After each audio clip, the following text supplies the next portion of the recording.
In the Chapter 19 lecture, we will wrap up some loose ends.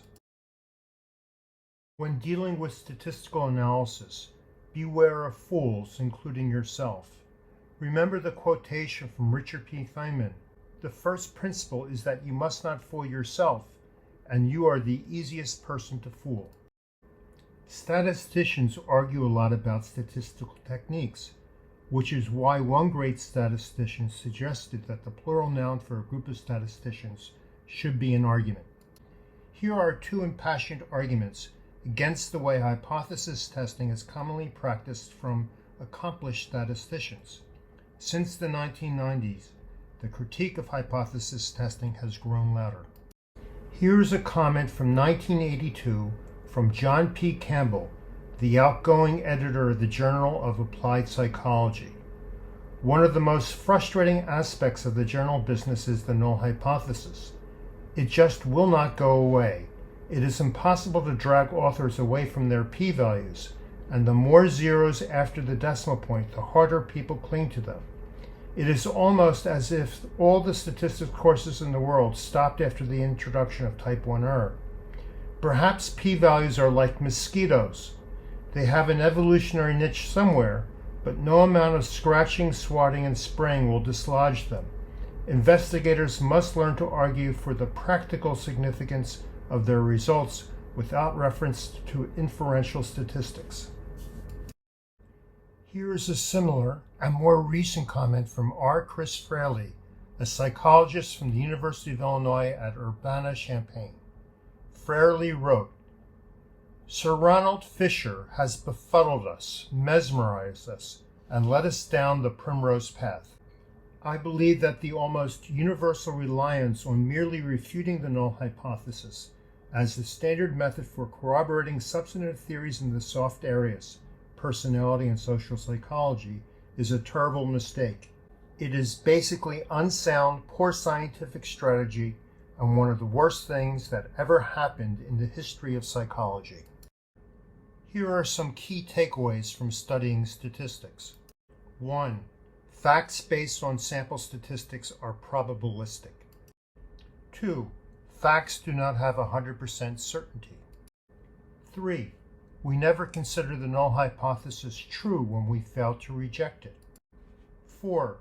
Nor do we consider the alternate hypothesis true when the null hypothesis is rejected. Be a skeptic, not a cynic. Here is what data scientist Cathy O'Neil says about being a skeptic. The skeptic is someone who maintains a consistently inquisitive attitude towards facts, opinions, or especially beliefs stated as facts. A skeptic asks questions when confronted with a claim that has been taken for granted. That's not to say a skeptic browbeats someone for their beliefs, but rather that they set up reasonable experiments to test those beliefs. Let's review some of the topics covered in more advanced statistics courses. Time series analysis. These analyses cover secular trends, cyclical variation, seasonal variation, and random variation. Secular trends are long-term, non-periodic variations in longitudinal data. The time scale used is a key determinant on whether the longitudinal data are perceived as a secular trend. Examples of secular trends include the aging of a population in an advanced post-industrial country. The expansion of digital technologies is also a secular trend. Trends in global warming is another secular trend. Cyclical variations are oscillating movements in time series data. Business cycles swing between boom and bust are a classic example of cyclical variations. Seasonal variations are repeated cycles in time series data within a year. Seasonal variations include ice cream sales on the Coney Island Boardwalk, the number of people employed at ski resorts, Christmas tree sales. Random variations include variations in time series data that do not follow predictable patterns. The impact of impeaching the President of the United States on the American economy will be an example of random variation. Decision theory, which was briefly touched upon when Pascal's wager was reviewed in Chapter 7, would be a topic in more advanced statistics courses. Decision theory is also covered in management courses. Decision theory reviews statistical information that informs decision makers of the uncertainties, the probabilities involved in decision making. Advanced statistics courses cover statistical process control, or SPC. Statistical process control are techniques used to improve the quality of manufacturing processes. Six Sigma is a data-driven statistical control process designed to reduce manufacturing errors to less than 3.4 out of a million production units. The name Six Sigma comes from the goal of 1 error in 3.4 million units would be 6 standard deviations from the mean. Meta-analysis is an important set of research techniques that is covered in advanced statistics and research courses. Meta-analysis is a collection of procedures that synthesize the findings from a literature review of research of the topic under investigation. More advanced ANOVA tests are covered in advanced statistics courses. There are 7 such tests. 1. One-way repeated measure ANOVA. 2. Two-way ANOVA without replication. 3. Two-way ANOVA with replication. 4. Factorial ANOVA, which is a statistical procedure that allows researchers to explore the influence of 2 or more independent variables or factors on a single dependent variable. 5. MANOVA, which is an extension of the univariate ANOVA analysis. 6. ANCOVA, or analysis of covariance, which is a general linear model which blends ANOVA and regression. 7. The Kerskel-Wallace H test, which is a non-parametric version of the one-way ANOVA test. More advanced regression techniques are covered in advanced statistics courses. These techniques include 1. Multiple regression.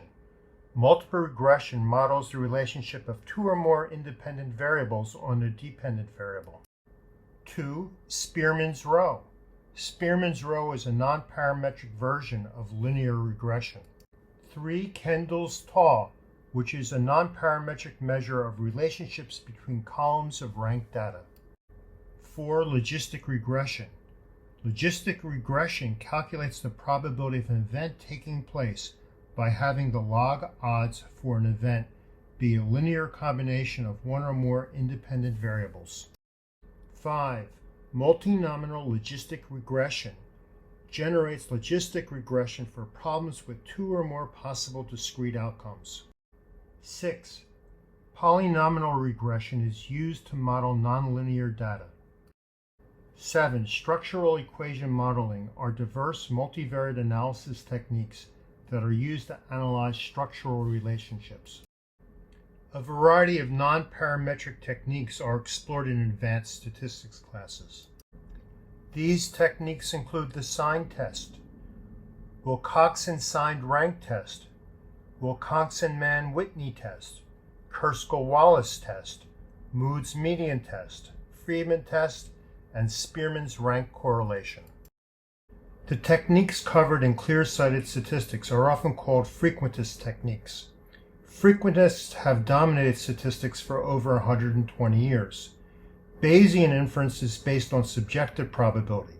It has gained increased popularity over recent decades.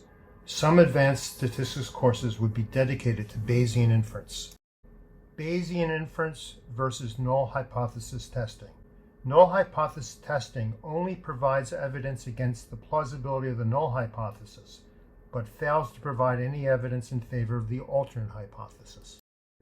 With null hypothesis testing, inferences are made on hypothetical data distributions, Z, T, F, or chi-square, among others, instead of being based on actual data. In addition, there are no clear rules for stopping data collection, and as a result, any null hypothesis can be rejected when the sample is large enough. What Bayesian inference does. The degree of belief in the null and alternate hypotheses, our prior knowledge, is updated based on new data.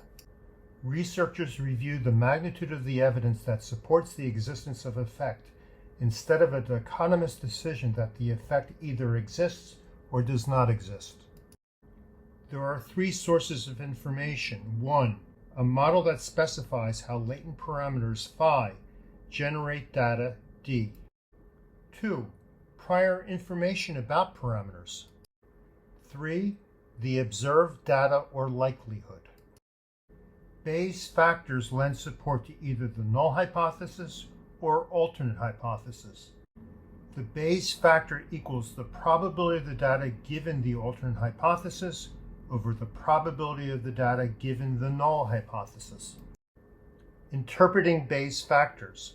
This table shows how Bayes factors are interpreted in favor of the null and alternate hypotheses. Is statistics in the midst of a paradigm shift? There have always been critics of mainstream statistical analysis. These criticisms have been escalating since the 1960s. The term paradigm shift was coined by Thomas S. Kuhn, a very influential philosopher of science, in his 1962 book entitled The Structure of Scientific Revolutions. Paradigm shifts have 4 stages. Stage 1, normal science. The dominant paradigm defines how science is conducted. The dominant paradigm is active and widely supported. Stage 2, extraordinary research. The dominant paradigm becomes suspect when researchers find anomalies. To quote Kuhn, confronted with anomaly or with crisis, scientists take a different attitude towards existing paradigms and the nature of research changes accordingly. Stage 3, adoption of a new paradigm. Scientists conducting extraordinary research eventually develop a new paradigm. Many scientists, however, refuse to adopt the new paradigm. Regarding the reluctance of scientists to accept the new paradigm, Kuhn cites the German theoretical physicist Max Planck, who said, "A new scientific truth does not triumph by convincing its opponents and making them see the light, but rather because its opponents die and the new generation grows up that is familiar with it." Stage 4, the aftermath. The new paradigm becomes dominant. New textbooks are written. Is the discipline of statistics in stage 3? Or to be more precise, is traditional null hypothesis significance testing on its way to the dustbin of history? There is a long history of reasoned arguments against null hypothesis significance testing. The criticism of the null hypothesis testing paradigm go back at least as far as 1951. In 1951, Frank Yates, one of R.A. Fisher's associates, wrote, "Fisher's statistical methods for research workers has caused researchers to pay undue attention to the results of tests of significance and too little to the estimates of the magnitude of the effects they are estimating." In 1986, David Bakken, a psychologist and Bayesian statistician, compared hypothesis tests to the emperor with no clothes. He wrote, "The test of significance does not provide the information concerning psychological phenomena characteristically attributed to it, and that, furthermore, a great deal of mischief has been associated with its use. What is said in this paper is hardly original. It is, in a certain sense, what everyone knows. To say it out loud is, as it were, to assume the role of a child who pointed out the emperor really is outfitted in his underwear." In 1970, Paul Muehl made the following attack. Null hypothesis significance testing is a potent but sterile rake who leaves in his Murray path a long train of ravaged maidens but no visible scientific offspring. Jacob Cohen, one of the pioneers of using effect sizes, wrote in 1994, "After 4 decades of severe criticism, the ritual of null hypothesis significance testing, Mechanical dichotomous decisions around a sacred 0.05 criterion still persist. Cohen's concerns center around the widespread confusion about p-values and the lack of focus on effect size and practical significance. Physician and scientist John Ioannidis published a very important article in 2005 entitled "Why Most Published Research Findings Are False." He wrote, "There is increasing concern that most current published research findings are false. The probability that a research claim is true may depend on the study's power and bias, the number of other studies on the same question, and importantly, the ratio of true to no relationships among the relationships probed in each scientific field." Ioannidis presented 6 corollaries. 1. The smaller the sample size, the less likely the research findings are to be true. 2. The smaller the effect sizes in a scientific field, the less likely the research findings are to be true. 3. The greater the number and the lesser the selection of tested relationships in a scientific field, the less likely the research findings are to be true. What he means here is that a researcher who tests many relationships may be p-hacking. P-hacking, data dredging, and data snooping occurs when a researcher runs many tests in hopes of finding a few with low p-value. 4. The greater the flexibility in designs, definitions, outcomes, and analytical modes in a scientific field, the less likely the research findings are to be true. Ioannidis thinks that overly flexible researchers increase the potential of transforming what would be a negative result into a positive result. 5. The greater the financial and other interest and prejudice in a scientific field, the less likely the research findings are to be true. As mentioned in previous lectures, it's very important to know who is sponsoring the research. 6. The hotter a scientific field, with more scientific teams involved, the less likely the research findings are to be true. The American Statistical Society takes aim against null hypothesis significance testing. In 2016, the ASA issued an important statement on p-values and statistical significance. Statisticians and others have been sounding alarm about these matters for decades to little avail. We hope that a statement from the world's largest professional association of statisticians would open fresh discussion and draw renewed and vigorous attention to changing the practices of science with regards to the use of statistical inference. The ASA had 6 points. 1. P-values indicate how incompatible the data are with the specified statistical model. 2. P-values do not measure the probability that the studied hypothesis is true or the probability that the data were produced by random chance alone. 3. Scientific conclusions and business or policy decisions should not be based only on whether a p-value passes a specific threshold. 4. Proper inference requires full reporting and transparency. 5.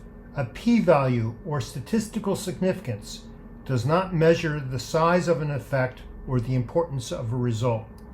6.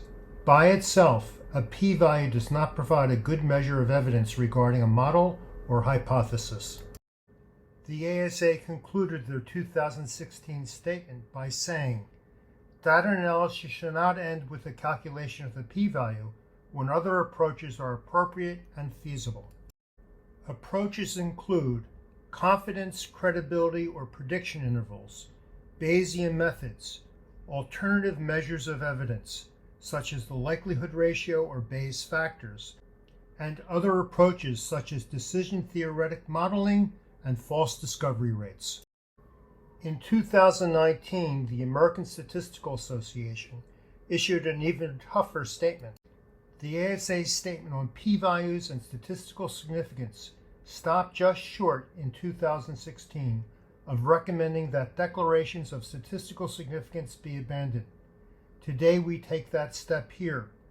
We conclude, based on our review of 43 articles in the special issue and the broader literature, that it is time to stop using the term statistically significant entirely, nor should variants such as statistically different, p less than 0.05, and non-significant survive when expressed in words, by asterisk in a table, or in some other way.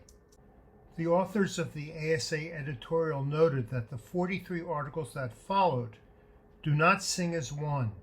At times in this editorial and in the pages you will hear deep dissonance, the echoes of statistics wars still simmering today. Is inferential statistics in stage 3 of a paradigm shift? What will happen? To quote Yogi Berra, it's tough to make predictions, especially about the future. Here's what might happen. Expect greater emphasis on confidence intervals, effect size, practical significance, statistical power, reproducible results, and meta-analysis. In addition, the term statistical significance and p-values will be de-emphasized if not banished. Yet many people will continue to conduct null hypothesis tests and report p-values until a new paradigm is firmly established. Except where otherwise noted, Clear-Sighted Statistics is licensed under Creative Commons license. You are free to share derivatives of this work for non-commercial purposes only. Please attribute this work to Edward Volchak. You can access Clear-Sighted Statistics for free, along with its Excel and PowerPoint files on the CUNY Commons. The URL is https://cuny.manifoldapp.org/projects/clear-sighted-statistics.